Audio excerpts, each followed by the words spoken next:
भगवान ने कहा देखो प्रकृति को यदि समझ लो तो प्रकृति से आगे फिर कुछ नहीं है, सब कुछ समझ में आ जाएगा। नेचर अंग्रेजी में कहते हैं, इसी को कहते हैं इकोलॉजी, है ना, इसी को कहते हैं इन्वायरमेंट। ये बड़े महत्वपूर्ण विषय है।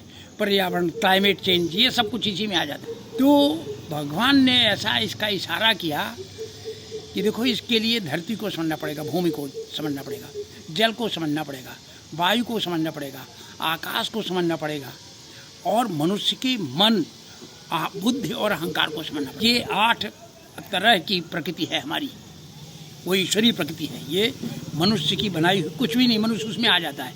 भूमिरापो नलो वायु खम मनो बुद्धिरेव च अहंकारम इति यम में भिन्ना प्रकृतिरष्टधा।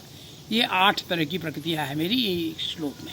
इससे इन प्रकृतियों से आगे चलो तो कहा वो है मेरी अपरा प्रकृति। अपरेमितस्तन्याम प्रकृतिम विविधि में पराम जीवभूताम महाबाहो येदम धार्यते जगत। तो कहा जो ऊपर हमने बताया अपरा प्रकृति, एक परा प्रकृति उससे बहुत श्रेष्ठ है। और वो क्या है?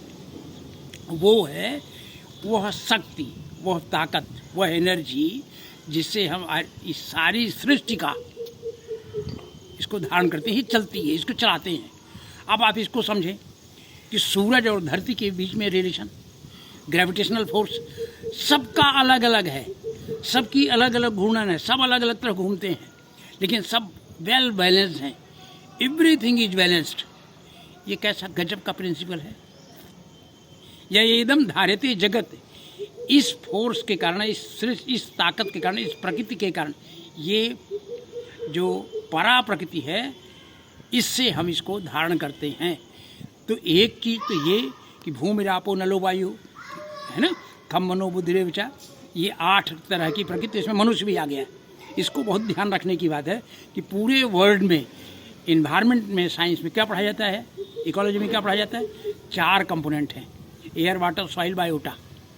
इतना तो आपके जान जाएंगे श्रोता। अब एयर, वाटर, सॉइल, बायोटा तो पूरी दुनिया में पढ़ाया जाता है, लेकिन ये कहीं नहीं पढ़ाया जाता कि इसको बहुत विस्तार में भगवान ने इतने में कह दिया। भूमिरापो नलो वायु कि धरती, यदि आप, अच्छा इस समय क्या सबसे अधिक बिगड़ रहा है? धरती का रूप बिगड़ रहा है। पानी धरती पे ही तो है। पानी के लिए जो कर रहे हैं, पानी के लिए युद्ध होगा, अनिवार्य होगा।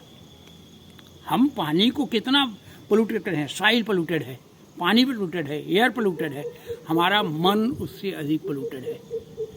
आप क्या सोचते हैं यूक्रेन और रशिया का युद्ध या और दूसरे दुनिया में जितने युद्ध हो रहे हैं वो मन के कारण तो है ना।